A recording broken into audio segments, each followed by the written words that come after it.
Dear learners, hope you all are doing great. Welcome to our online classes.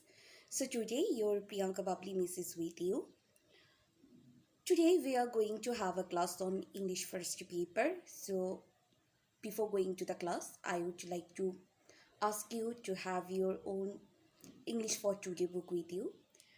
And as we all know that English first paper is all about the textbook. So to say, we should have the book with us. Okay. So till now we have gone through so many lessons prior to lesson 10. So now it's time for lesson 10. Okay. So please write the title of this lesson first. So the name of the lesson is, that means the title of our lesson is Remedies, Modern and Traditional. What is remedy? Remedy means the cure actually. Okay, যদি আমি বাংলায় বলতে চাই remedies মানে হচ্ছে যে উপশমের উপায়গুলো বা ধরো নিরাময়, হ্যাঁ, কোনো রোগ রোগ থেকে মুক্তির যে উপায়গুলো সেগুলোকে আসলে রেমিডিস বলা হয়। অ্যান্ড এখানে তোমরা দেখতে পাচ্ছ যে রেমেডিসের পর লেখা আছে modern and traditional. That means আজকে আমরা জানবো যে আধুনিক যুগে রোগ নিরাময়ের উপায়গুলো কি, আবার একই সাথে আমাদের আগের জেনারেশনে কিংবা আমাদের ফোর ফাদার্সরা কোন ওয়েতে বিভিন্ন রোগের সমাধান করে থাকতেন। তো যা যেটাকে আমরা আসলে ট্রেডিশনাল বলে থাকি বা আমাদের ট্রেডিশন বলে থাকি। ট্রেডিশনাল মানে কি? ট্রেডিশনাল মানে আসলে এখানে পুরনো দিনের ব্যাপারগুলোকেই বোঝাচ্ছে। ট্রেডিশন বলতে আমরা বুঝি যে আমাদের ঐতিহ্য। ঐতিহ্য কোনটা? যেটা বহুদিন বা বহুকাল ধরে যুগে যুগে হয়ে আসছে বা চলে আসছে, যেটা প্রচলন আছে। তো এখানে আসলে ট্রেডিশনাল বলতে ওই যে পুরোনো দিন থেকে যেই উপায়গুলো বা যেই সমাধানগুলো আমরা দেখে এসছি, তো সেগুলোকে আসলে এখানে ট্রেডিশনাল বোঝানো হচ্ছে। সো মিস তো অলওয়েজ তোমাদের একটা কথা বলি যে there is nothing less important in your text book. এটা ভাবার কোনো উপায় নেই যে এটা তো খুব ইজি একটা lesson, we can leave it behind or we can just skip it. No, I would never like you to think in this way. I will never expect you to do this, because আমি চাই যে তোমরা প্রত্যেকটা page প্রত্যেকটা lesson one by one gradually পড়ে যাও, so that you will have a better adaptation on the English grammar, both in English grammar and English language. Okay, তো প্রত্যেকটা লেসনেরই আসলে কোনো না কোনো ভালো দিক আছে। আমি কোনো না কোনো ভালো দিক নয়, আমি বলবো অবশ্যই ভালো দিক আছে। ওকে, তো আসলে এগুলো খুব যে সহজ তা নয়। এগুলো এই জন্য সহজ কারণ তোমরা খুব ভালো তোমাদের যে ক্যাপাসিটি বা তোমাদের যে বোঝার দক্ষতা সেটা আসলে খুব বেশি এবং তোমরা খুব ভালো বুঝো। তাই জন্যেই তোমাদের কাছে কঠিন কঠিন বিষয়গুলোকেও অনেক সহজ বলে মনে হয়। ওকে, so so the lesson is lesson number 10, and the page number is basically 33. ওকে, তো আমি আশা করব যে তোমরা পেজ নাম্বার 33-তে চলে যাও এবং সেখানে দেখতে পাবে। আচ্ছা, আমি এখানে একটা কথা বলে রাখি যে আজকের যে লেসন এটা কিন্তু খুব ছোট একটা লেসন। আমরা শুধু পেজ 30 নিয়েই আমরা শুধু পেজ 33 নিয়েই ডিসকাস করব। ওকে, আপাত দৃষ্টিতে মনে হচ্ছে যে Miss there's nothing new or there's nothing difficult for us, but still I want you to go through the page. আমি জানি যে তোমাদের অনেকের কাছে মনে হবে যে মিস এখানে পড়াশোনার করার মতো কী আছে, কিন্তু তারপরেও আমি চাইবো তোমরা এই পেজটি পড়ো। ওকে, so the title is Remedies, Modern and Traditional.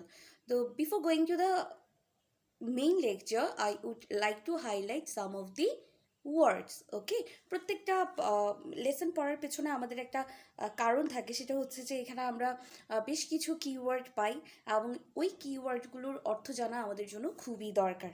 Okay, so let us see what the মানে what this keywords are. Okay, so here you can see some of the words are given.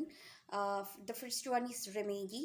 uh, উপরে টাইটেলে আছে remedies. Okay, the word remedies basically came from the word remedy, because remedy is in singular number and the remedies is the plural of remedy. তো remedy বলতে আসলে এখানে নিরাময় বোঝাচ্ছে, আর remedies মানে হচ্ছে যে অনেকগুলো রোগের উপশম বা নিরাময়কে বোঝাচ্ছে। তো রেমেডি হচ্ছে সিঙ্গুলার নাম্বার আর রেমেডিস হচ্ছে প্লুরাল নাম্বার। দেন আছে মডার্ন। মডার্ন মানে আধুনিক, যেটাকে আমরা আপডেটেড বলি। ওকে। দেন ট্রেডিশনাল মানে হচ্ছে অ্যানশিয়েন্ট বা ওল্ড এজ, মানে যেটা অনেক দিন ধরে চলে এসছে। ইনস্ট্রাকশনস মানে হচ্ছে দিক নির্দেশনা, আমরা এগুলোকে গাইডেন্সও বলতে পারি বা গাইডলাইন। ওকে। দেন আছে dialogue and conversation. Okay, in between the two words you may find the similar meaning of the words. তোমাদের কাছে মনে হতে পারে যে ডায়লগের মিনিং এবং কনভারসেশনের মিনিং তো এক, so why did Miss write them into two different way. কিন্তু ব্যাপারটা হচ্ছে যে ডায়লগ এবং কনভারসেশন আপাত দৃষ্টিতে এক মনে হলেও আমার কাছেও আসলে সেটা একই মনে হয়। তারপরেও যেহেতু বইতে দুটো ভিন্ন ডায়লগ অ্যান্ড কনভারসেশন লেখা হয়েছে, as far I can sense that is dialogue means তুমি যখন কারোর সাথে কোনো তোমার কথোপকথন চলে, তুমি একটা বলো, সে রিপ্লাই দেয় আরও একটা, তো এইভাবে কোনো একটা টপিকের উপর যখন কোনো কথোপকথন চলে, that time we call it as dialogue. And with the case of conversation means conversation means a kind of discussion. Okay, conversation মানে হচ্ছে এক ধরনের আলোচনা, সেটা সমালোচনাও হতে পারে, আলোচনাও হতে পারে। So this is actually conversation, this is a kind of discussion. So then comes participate মানে হলো কোনো কিছুতে অংশগ্রহণ করা, that means to take part in, কোনো কিছুতে কোনো একটা অংশগ্রহণ মানে হচ্ছে কোনো একটা কাজ করা। দেন ফ্যামিলিয়ার মিনস নোন, যেটা তোমার কাছে পরিচিত। ওকে, so this were the some words that I thought you should know. So now coming to the task. Here the task is given, the task number A. Can you see the page number 33 and the task number A? তোমরা কি page number 33 তে এই number টাস্কটি দেখতে পাচ্ছ? The instruction is like, look at the following pictures. নিচের ছবিগুলোর দিকে তাকাও. Discuss with your partner what they are. তোমার বন্ধুর সাথে আলোচনা করো যে সেগুলো কি। Match them with their names given in the box. তারপর তাদেরকে যে বক্সে নামগুলো দেওয়া আছে সেই নামগুলোর সাথে ছবিগুলো মিল রেখে নামগুলো লিখো। Basically we are not in the classroom, যেহেতু আমরা এখন লাইভ কোনো ক্লাসরুমে নেই, so it's quite difficult for us to find a partner to take part in this job, but all that we can do is to go through the task ourself, that means your own. তুমি নিজে নিজেই এটা করতে পারো, so why should we get late? ওকে, তাহলে চলো আমরা সেটা করে ফেলি। এটা একেবারেই ইজি। বক্সে কিছু আমরা নাম দেখতে পাবো আর নিচে কিছু ছবি দেখতে পারবো, ওই ছবির সাথে নামগুলো থেকে মিলিয়ে ছবির পাশে সেটা কিসের ছবি সেটা আমরা লিখবো। So let us draw the box and the names first. Okay, so according to the task here, we have already drawn the box, and in the box I have mentioned the name of the remedies, and under the box here the pictures of the things. Okay, এখানে তো ছবিগুলো দিয়ে দেওয়া আছে, কিন্তু যেহেতু মিসের কাছে বই আছে এবং তোমাদের সাথেও আশা করি তোমাদের বইটি আছে, তাই তোমরা বইতে দেখো। তো মিস এখানে ক্রনোলজিক্যালি নাম্বারিং করে রেখেছি 1 to 10 পর্যন্ত। তাহলে চলো দেখে আসি যে আমরা নাম্বার 1-এ কী আছে। দ্য নাম্বার 1 পিকচার ইজ, এটা কিসের মতো লাগছে বলো তো? আমার কাছে তো এটা তুলসী পাতার মতো দেখতে লাগছে, কারণ আমি প্রচুর তুলসী পাতা ব্যবহার করি, কারণ আমার কাছে তাই এটা খুবই চেনা চেনা মনে হচ্ছে। সো তুলসী পাতাকে ইংরেজিতে কী বলে? হলি বেসিল বলে। আবার এটাকে আসলে তুলসীকে তুলসীও বলা হয় ইংরেজিতে। হ্যাঁ, এটা আসলে একটা ট্রান্সলিটারেটেড ওয়ার্ড। তো the first one is the picture of holy basil or Tulsi. So please write the name of the thing here in number 1. Now number 2. So number 2 is basically it's a picture of, okay, we can see it's turmeric powder and some of the raw turmerics are also here. আমি এখানে দেখতে পাচ্ছি যে হলুদের গুঁড়ো এবং পাশে কিছু হলুদ, মানে পুরো মানে গোটা হলুদ যেটা আমরা বলি কাঁচা। তো হলুদকে ইংরেজিতে কি বলা হয়? Turmeric. So please write the word turmeric here. So the next picture is It is already written in the picture also. It's Savlon, তাই না? এটা একটা স্যাভলনের বোতল মনে হচ্ছে না? ওকে, it's Savlon. And number four it's I think it's honey.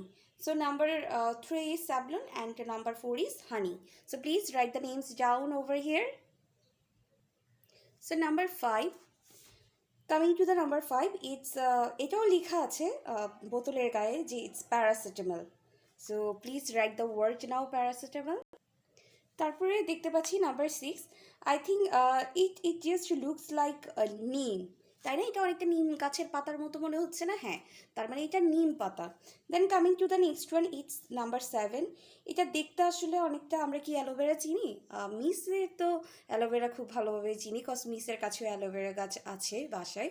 So it's aloe vera, ওকে, যেটার ভেতরে আসলে থকথকে অনেকটা জেলির মতো কিছু লিকুইড থাকে, তাই না? কিছু লিকুইড সাবস্টেন্স থাকে, মানে অনেকটা আসলে জেলির মতো থকথকে ওই সাবস্টেন্সটা। তো ওটা দিয়ে আমরা জুসও খেতে পারি, ওটা আবার মেয়েরা অনেক সময় রূপচর্চার কাজে ব্যবহার করে, তাই না?